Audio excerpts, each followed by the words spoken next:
This is the regular business meeting of the School District 96. We are back in open session. It's 7 p.m. Welcome, everyone. At this time, we're very pleased tonight to welcome Martha Ryan Toy as the first meeting that she's attending as someone sitting at the table as opposed to the audience. Very excited about that. She's been working for the last 3 weeks in the district, so very exciting. So at this time, is there any public comment? If there's no public comment, then does anyone on the board have any proposed changes or additions to the agenda? No changes or additions, then we turn to the Superintendents Report. Okay.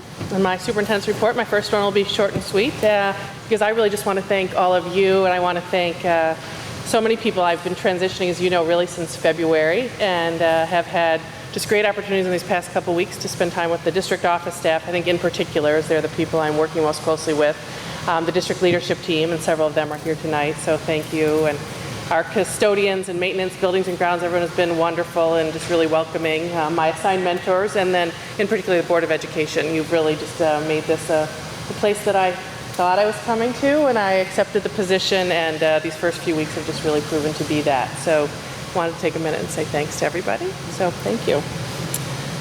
The other item I just really wanted to touch on, I think board members know well, and certainly the administrators and teachers and everybody else in the audience know that sometimes people wonder what goes on in a school during the summer. People say, oh, do you work during the summer? And so that's always kind of interesting, and as you're going to hear about tonight just on the agenda, you're going to hear more about some facilities updates, some significant personnel hiring that's going on, a lot going on with student registration and student enrollment. So these are all things that are going to be touched on in different parts of the agenda. And then just lots and lots, and we will probably cover this, Sherry, at August Committee of the Whole around education, but we've had teachers doing science curriculum work, English language arts curriculum work, math curriculum work, social studies curriculum work. Principals all attended a workshop with Merrill on assessment, so there's just it's been a very active place. I've only been here, as you know, since July 1, but there's a lot going on, so I wanted to share some of that also. And that is it. All right, thank you, Martha. The next item on the agenda is the consent agenda. Could Linda, as the board secretary, could you read the consent agenda, please? Yes, the consent agenda is item 1, minutes of the previous meetings. A, minutes of the closed session 1 from June 21st, 2016. B, minutes of the regular business meeting, June 21st, 2016. C, minutes of the closed session 2, June 21st, 2016. And minutes of the closed session from July 5th, 2016. Item 2 is the personnel report. Item 3 is the payables pre-list as of June 28th, 2016. Item 4 is payables pre-list as of July 19th, 2016. And item 5 is review of executive session minutes from the last 6 months. Thank you. Are there any items on the consent agenda that anyone would like to pull off for further discussion? If there are no items that anyone would like to pull off, then is there a motion to approve the consent agenda as presented? So moved. Second. Margie, would you call the roll, please? Ms. Kleiber? Aye. Ms. Mangio? Aye. Ms. Murphy? Aye. Mrs. Morello? Aye. Mr. Miller? Aye. Motion carried. Thank you. The next item is the Riverside Educational Council. Does the Riverside Educational Council, great, this, maybe if you could, it might be easier for people to hear with a microphone. I don't know how the acoustics are in here, but. I'm Helen Hart-Bryan with the REC, and we would just love to welcome Mrs. Ryan Toy. We look so forward to collaborating with you on our monthly meetings and working jointly on issues at hand. So welcome. Thank you. Thank you very much. The next item are board member comments. Does anyone have any comments about anything they've been doing recently, or any? No board member comments. I guess it's summertime. I guess that's to be expected. Then we come to the committee reports. Rich is absent tonight, so Martha, did you want to fill us in on what's happening on the finance and facilities side of things? Right, and as I think we mentioned, there's probably a lot more going on with facilities, and so David is going to give us a brief update on a couple of the projects. I know you've been hearing about them along the way, but thought we would give a overview for everybody. We have 3 major projects elevator paving and the Blythe Park windows. Elevator is at the stage where the pit has been excavated. All of the structural concerns that may have been problematic are no longer, we're no longer at risk. All of the shoring of the pit is completed, and the cinder block walls that are now going up to create the elevator shaft would not be in progress were the pit not verified as structurally having that necessary integrity. All of the cinder block will be completed over a 2-week period that started yesterday. So the project is going to be kind of boring for a while these, the repetitive work of building this 3-story shaft proceeds. After the shaft is completed, then finishing work on the exterior within the classrooms will be the highest priority, so that we can get the classrooms ready for the opening of school, even though there will be continuing work within the elevator. The elevator was delayed because of the discovery of asbestos. That created a 2-week delay. You're aware of that. But at the beginning of the project, we thought we were going to be ahead of schedule. Now we're back to basically the original schedule. So there's no reason to fear that we're going to exceed what the original schedule was. That's the best information I can give you right now. But I think all the projects, I can say, generally speaking, are beyond the point of us being at risk of unforeseen construction conditions, which brings us to the next one, paving. There was significant undercutting that was needed, and I kind of grilled the civil engineer about it, and I said, well, why did we excavate only 5.5 inches over the entire site? And it was a cost avoidance strategy, which I think generally you can argue worked out in our favor, because 30% of the 62,000 square feet does need additional undercutting, but 70%, looking at the glass more than half full, 70% was fine at the 5.5 inches of excavation. So the additional undercutting, as approved by a change order, and the contractor was notified about that yesterday, caused immediate mobilization that took place today. Hollywood was finished today. I was over there a few minutes ago. And then I talked with the workers. They did some extra beefing up of the asphalt in the driveway that leads up, because they could tell this is a very narrow driveway. They were kind of suggesting that they did an excellent job, so I'm not going to argue with that. And at Hauser Central, all of the undercutting is completed, and there's infilling, as you will see as you walk around. There's these gigantic gravel, and we're at the juncture at Hauser Central where all of that excavation and infilling with the large gravel is going to have more infilling, and then we have to survive another proof roll test. So let's all just assume that the next second proof roll is going to be fine. And I think there's a level of confidence that the first proof roll identified any areas that were on the border of needing additional undercutting or excavation.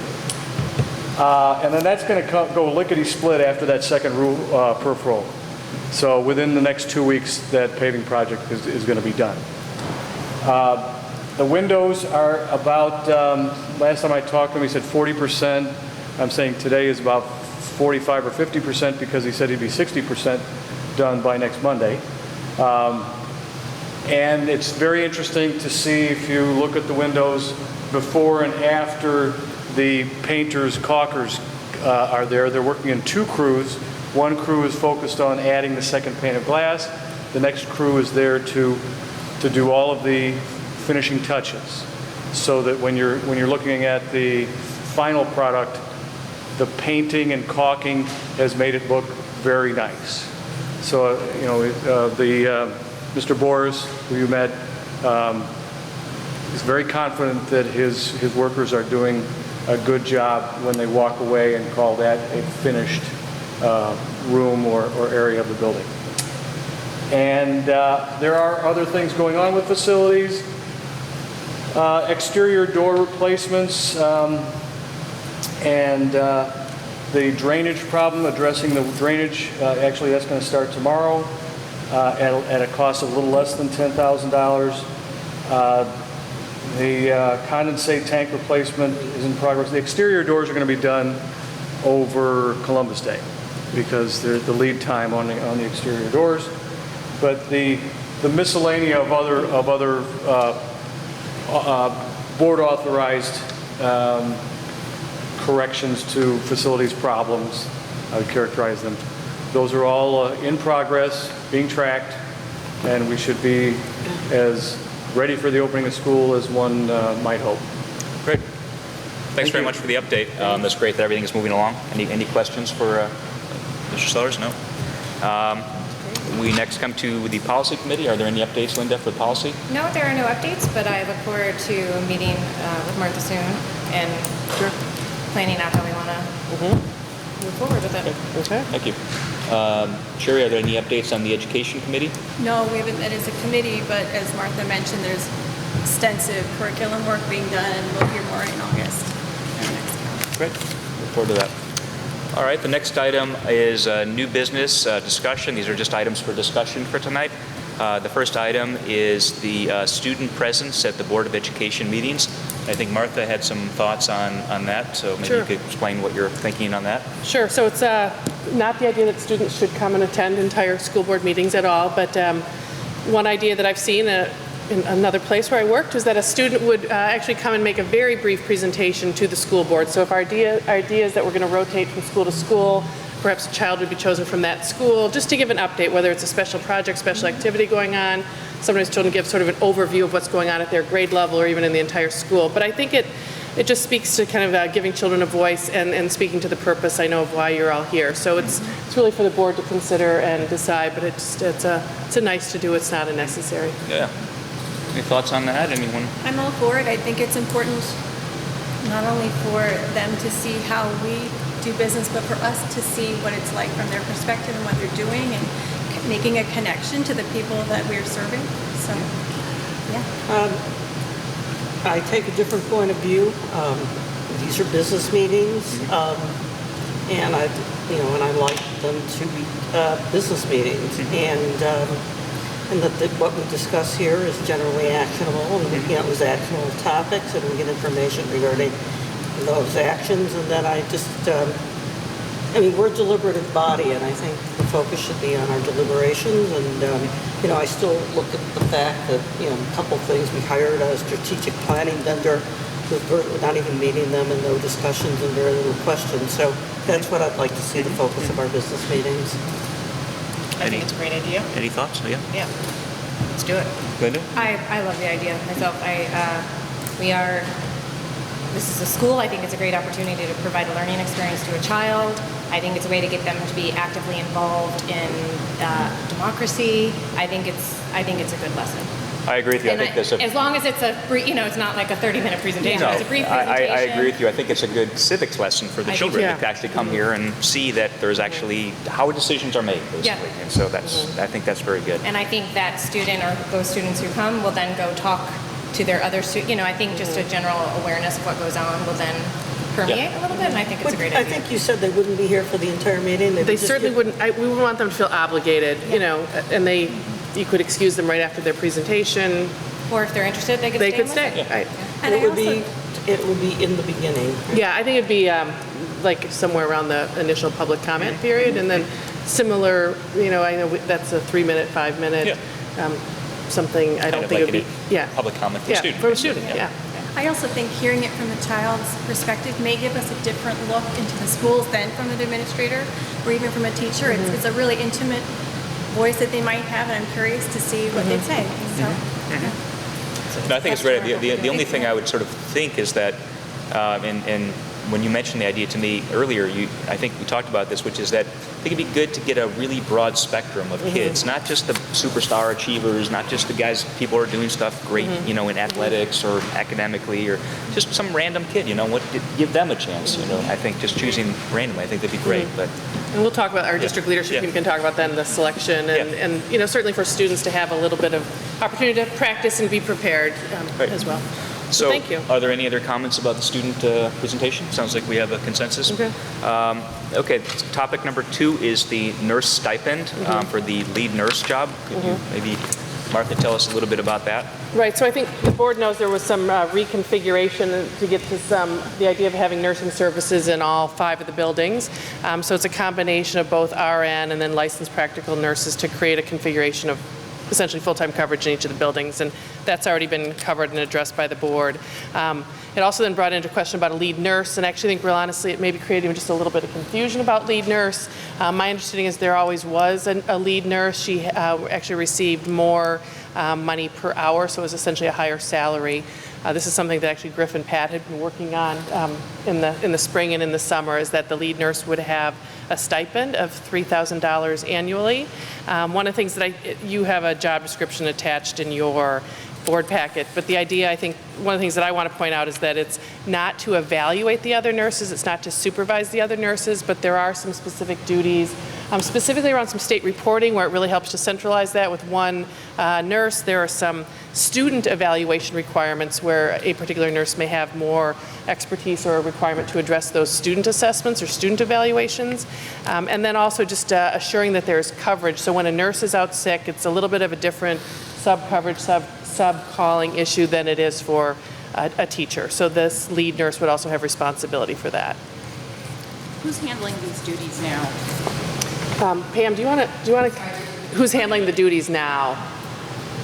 Presently, right now, the person who is handling the duties is no longer in the district. So. Oh, is this the nurse that just resigned or retired? Okay, all right. Would this be a full nurse or a nurse's? No, one of the nurses who's presently here would just take on these additional duties. So that's how it was previously as well. So it's basically looking the same. The basic change is that in the past, we've paid this lead nurse an additional $2 an hour more. And now instead of that, and now instead of the $2 per hour more, we want to pay them a fixed stipend for more or less the same amount of money. Is that right? Is that the idea? Yeah. Let me ask a question. Are the nurses paid on the same Salary schedule. salary schedule as teachers? In other words, No. and are they in the union? Yes, they are. All right, so they have their own way of getting, I know, it's really, I'm sure. The acoustics are terrible, so everyone try to speak even louder than you think is normal. Here, I can't. Yeah, so, all right, I'll just repeat it. I just want to understand how the nurses are paid. Are they on a step and lane? In other words, we're kind of talking about they have. Okay, so there is a schedule. Okay, all right, I got it. And I think the vision that Pat and Griff had, and I think it makes sense, is that this would actually be more straightforward, that there's just a stipend for these extra duties. It's not necessarily that someone's paid at a higher salary rate than the others. okay, I get it. It's a good way to handle it. so it's a clean way of To doing what we simplify were things, doing. yeah. And because there was a personnel change, it makes sense. Yeah, so you could have the Yeah. lead nurse. Yeah. Any other questions or comments on this topic? Okay, no questions on this topic, then the next item number 3 is class size increases in these schools as of July 19th. So Martha, could you maybe tell us Sure. what's going on there? Sure. So you also have in your board packet an update from Nancy, our registrar, who really what she's providing for you, the reason there's blanks in certain spots, she's only providing you the information where there are those increases that go beyond our policy around the recommended class size. We're really coming to you right now with this as a point of information. This isn't something that we need to formalize right now. A lot of registrations are still in process. And then there's also transfer requests that are considered later on in August. So that the totality of all this isn't done, but I think it's interesting to note already where we have, for example, 23 students in kindergarten at Hollywood. Just again, for me, putting this in the context a little bit of history, and we have done this before, and my understanding is the board has recommended that waiver, that change in the class size. Oh, overriding the policy? Yeah. Well, I think for especially kindergartners at Hollywood, so they wouldn't have to cross First Avenue, I Yeah. think was one of the considerations. Yeah. It's interesting that the two biggest schools, Central and Ames, basically look fine across the board, basically. And there's no classes that are larger than what the target is. And it's looks like Blythe and Hollywood have a couple more sections where there are a few more students. So Did add that extra section back this year. that's right, exactly right. Yeah. Right. So the policy is the superintendent shall seek school board approval prior to any increase in these class sizes. So you're saying that's something you would come to us later? Yeah, I think to really finalize it, Okay. but this is, again, this is where Current things status. are moving. Any other questions or comments on this topic? Right. Or any significant reservations? I think we'll have to wait and see. Yeah. how it Yeah. goes. I think 26 and 4th grade at Blythe starting to get That's scary. starting to get a little scary. A little Yeah, worrisome. I don't love the sound of that. Is the target, what's the 20, The target in for fourth grade is 4th 43? grade, yeah. 24, 25. I think it's 23. 23 students in grades 4 and 5. Okay, Target of 26 students in the core classes in middle school. okay, Yeah. okay. Martha, do you happen to know, and I'm just, how many of these are based upon new registrations, or is it the overflow from the previous years of overriding the policy in the past? I think these are based on, well, I think it's a combination. So the kindergarten's obviously new enrollment. Right. I don't know, Meryl, if you, I had 25 last year in 3rd grade. So this would be the class that's more or less the same class, Yeah. and they're about the same size, maybe added one. Do we know, Okay. do you know, Thank do you. we know where we are total enrollment as of now versus as of the I- end of last school I term? don't have the total enrollment Well, right now. That's Yeah. okay, we can get it some other Yeah, time. yeah.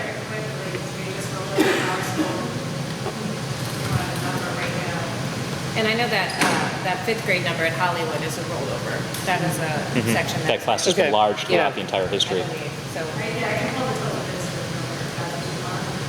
Yeah, I don't need it now, but but it's sort of We another can get way. it, yeah. It's sort of another way Right. of getting at Rachel's Right. question. And I had asked our registrar too for a total number. She said, there's so much live still in in action flux. right now. There's a lot of flux, right? We had it before, and this is the new registrants are not. Yeah, Yeah. so we'll have to wait a little longer to Yeah. find out. Okay. Yeah.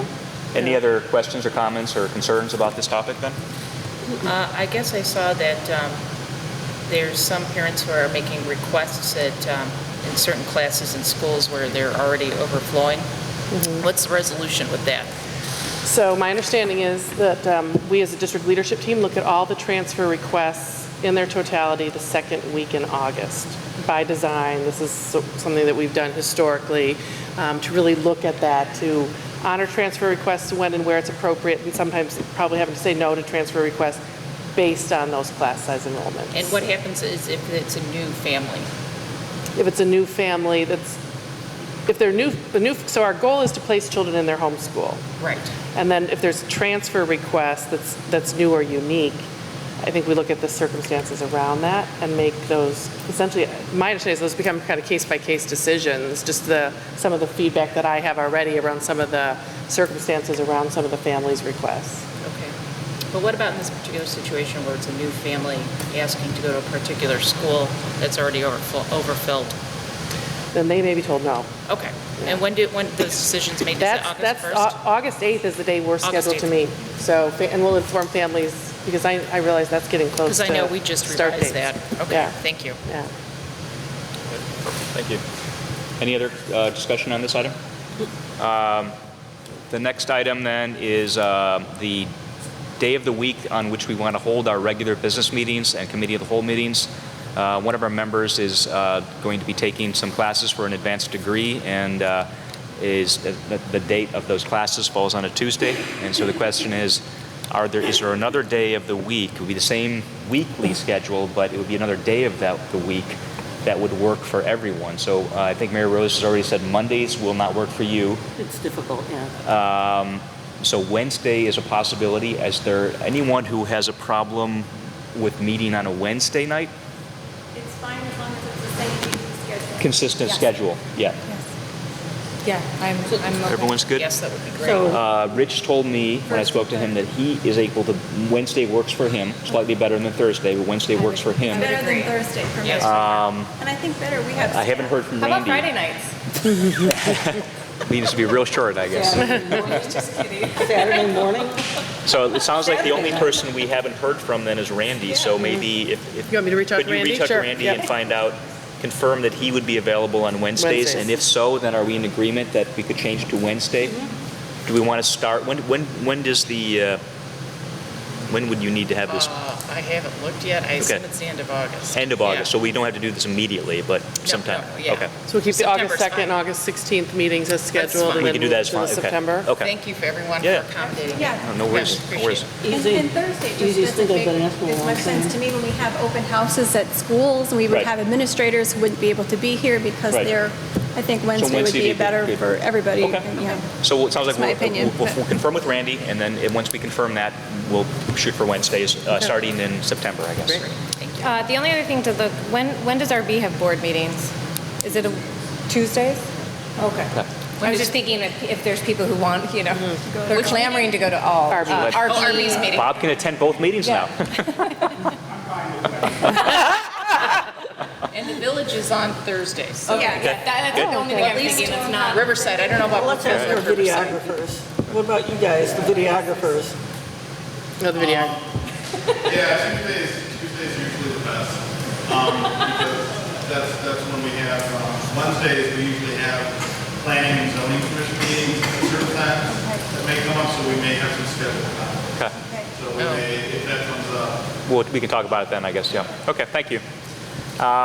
All right, good. So then the next item is a resolution from LADSI. So Martha, did you want to tell us a little bit Sure. about what this resolution is about? And this is really a point of information at this point as a new business item, but I wanted to make sure that you had the information because it's something that I received, actually Pat received it in June from LaGrange District 102 has made a request or has really drafted a resolution to withdraw from the LaGrange Area District for Special Ed, the co-op that we're part of. This is actually something that local school districts do vote on, and I know that we're not going to vote on it tonight. It's something we can do really even 2 months into the school year. I would say maybe September or October is the time that we would put it on our agenda. It doesn't mean that our voting no means that LaGrange can't withdraw from LADSI. It's really a question and a demonstration of kind of our understanding and support for the cooperative. So for me, I know right now I'm learning a lot about how the co-op arrangement works.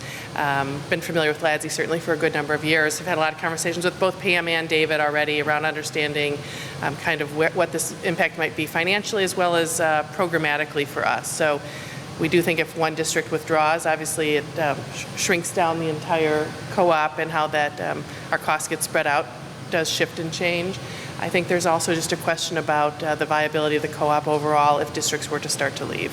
So it's just something for us to be, I think, really aware of at this point in time, and can provide you with more information in the future. Pam and Dave and I have talked about, we could certainly give you a more robust overview of kind of what District 96 is providing in terms of special education services and supports right now, and what those costs are, if that would be helpful in understanding this resolution from LaGrange. Well, I guess just a couple questions. LADSI includes both elementary schools and high schools. And how to phrase this question? It gets to the viability question that you just asked, or brought up. How many districts that would be in our geographic territory are not in it versus those that are, just out of curiosity? And I don't expect you to have that answer at the tip of your tongue here. So it's 15 districts that are in. The 2 high schools are LT and RB. Right. And I have the district, I know the districts, it's Western Springs and Comerick and Brookfield, LaGrange Park, Westchester, Butler, Darien, Gower, 103, 105, 106, 107, I don't know all the names of all the, but it's very much this geographic. Yeah, kind of but I this- guess my yeah. question is, like, we had talked earlier today that Hinsdale isn't in it Yeah, anymore. right. So that's two districts that if they were going to be in a cooperative, they would be in LADSI, right? You would think, yeah. And are there any others that, have been in and have withdrawn? I guess I'm, The Hinsdale High School and the Hinsdale Elementary both withdrew, and I don't remember exactly when that was. It was a couple years ago, Okay. yeah. and are there any others that would sort of be in except they're not? Well, and there's districts that aren't in. So River Forest was not in a co-op. We had been years ago. River Forest is no longer in a special ed co-op. Oak Park is not in a special ed co-op. Oak Park River Forest High School is not in a special ed co-op. Is it fair to say that a reason for a Hinsdale or LaGrange to withdraw from LADSI is they think they could provide equivalent services less expensively? Is that the kind of the argument? Or? I think that's the argument, yeah. Okay. Would you say, David? Yeah. And is that something that we should consider, or is that something down the road? Or I'm not saying right now, but I think it's a complex decision. Okay. I think when you're a small district like Riverside, it's not easy. Okay. Because unique student issues come up with regularity, and so it's really being able to. I think we've done a lot to program for children with special needs in the district. I think also having a LADSI program in the district will also prove to be very interesting. So I think we have to figure that out over time. I think the question of another district withdrawing, I think we have to ask the question, what if LADSI went away? What would we be able to do? Would we be able to address the needs of all our students effectively? 102 is bigger than we are, but not appreciably. I don't know how big 102 Were they about is. 2,300? No, I think it's the same size, my recollection. I could be wrong. They're bigger. Slightly bigger? I think they're bigger population-wise, not necessarily number of schools, but population.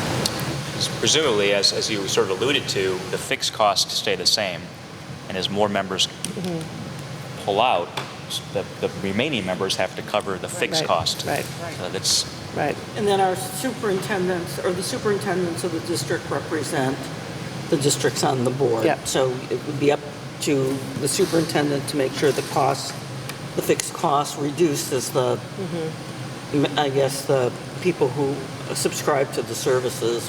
Right. And what service reduction might LADSI have to consider to keep those fixed costs similar is one question that LADSI would really have to be the one to answer that for us. And then some of the costs are what we call fee for service. So we're paying for things kind of in that a la carte way as we need them. And then I guess we discussed a little bit earlier, if we vote against the resolution and let's say every member district votes against it, they can still leave? That's my understanding. I think the State Board of Ed then gets to ultimately decide. So how districts weigh in, I think the State Board of Ed says you get to leave or you don't get to leave. So, great. Are there any other comments or questions about the LADSI resolution? There are no other comments. Then we move on to the next item is old business. First item on old business is the playground committee. If we remember last year about this time, we asked Dr. Powell and Mr. Pat, and I call him Martha. I asked Martha if she wanted to be called Martha or Ms. Ryan Toy, and she said Martha, so I'm not being inconsistent here. We asked them to set up a playground committee to investigate our outdoor spaces and how we use them and outdoor activities, and we wanted the focus for the first year to be on the preschool playgrounds, which currently we don't have adequate facilities for the younger kids. The intention at that time, the explicit intention was then to, this summer, revisit that and look at it across the entire district and look at the playground facilities, outdoor space, and not just playground structures, but I think we were talking about how is outdoor space used in general. Do we want to talk about gardens? Do we want to talk about outdoor games, that kind of thing? And so now we are at that time where we are, I guess, revisiting the question: should we move to the next phase, which is have this committee investigate the larger questions of space at all of the elementary schools and not just the preschool playgrounds, which they focused on last time. So I guess that's the question, and then the question would be, last time it was a superintendent's committee, so that would be one that's managed by the superintendent and where the members are appointed by the superintendent. continue with that structure. Maybe a few board members, if they want to join, if they have a special interest in the topic. Is that how we want to go forward? So I guess that's the topic of discussion then. So what are people's thoughts on that? I guess I'm for it going forward as a superintendent's committee, and again, I don't think I bring anything to the table on this topic, so I wouldn't request to join it, but I'm certainly happy if any other board, or 2 other board members want to be part of it. I think that would be a good thing. I do think we need to have a board member or two involved, because I think maybe it got a little separated from what our objectives were, and like maybe just a board member to make sure that the goals of the committee are just the communication to make sure that everybody's on the same. But yeah, superintendent's committee is great, and I think we definitely need to move forward on it. And I do think we need to make sure the focus is, like you said, on outdoor spaces, looking at any outdoor activity, recess, gym, anything per grade level at each place, really comparing. The experience is very different at different schools. What was possible at one school may not be possible in another. Right. Sort of. And really trying to figure out how we can, increase the experience. Right. I totally agree with that. Yeah. I would like board presence as well. I think, like Jeff said, for the communication. So. When I hear outdoor space, I think Randy. I don't know if he has the time right now, but I know that's his specialty. Any comments about that, Rachel? Everything's been said. And, are you looking for volunteers? Well, I think maybe what we can do is, if anyone is looking over there, if anyone has if anyone's interested, how about this? Right. Why don't you contact Martha directly, and then she can see how much interest there is, and choose a couple people, and I'd be interested if nobody else was. Okay. All right. Okay. All right. Sounds good. Wonderful. I'll put it in my Friday update too, and we'll check in. That sounds great. Okay. Okay. Let me know if I'm needed. All right, thank you. So the next item is summer school, and then Martha is going to update us on what's happening with summer school this year. Sure. So summer school is under old business because summer school is about ready to start. So it's, Meryl, you can always help me out here, but it will start on Monday. And the summer school program is really made up of students in what we're calling skill building classes as well as enrichment classes. There are, you have the data, it's 199. With 271 seats filled, so some of those students are multiple enrollees, but we're up over 200 kids, physical kids, and then 271 seats. And that's quite a change from last year, I gather, right? Huge increase. Yeah, huge increase. We think we're attributing it, we're hypothesizing, but to the 4-day week versus the 5-day, because we had a lot of absences on Fridays last year, that didn't show up, so having 4 days, and we also took a lot of those classes and made them 1- and 2-week options instead of the full 4. So parents who want to go on a vacation can still take advantage of a couple of the enrichment programs as well as the Hauser, the transition Hauser class. So that's, we're attributing some of it to that, those restructurings. That's great. Yeah. That's And the teachers were all filled within district. good. Any other questions or comments about that? No questions or comments about the summer school. Then we come to our second public comment period. Are there any comments, public comments? No public comments. Then the future meeting dates are August 2nd, 2016. That may be here in the gym, unless that's, I guess this is fine, I guess, is the gym or? I'll see if I can get a little LRC. Okay. I think that'll be better. It will be quieter. Okay. So that'll be, maybe that'll be pending. We'll find out what Margie can find. And then August 16th is the regular business meeting. That will be also possibly here, or that might be moved depending on what we find.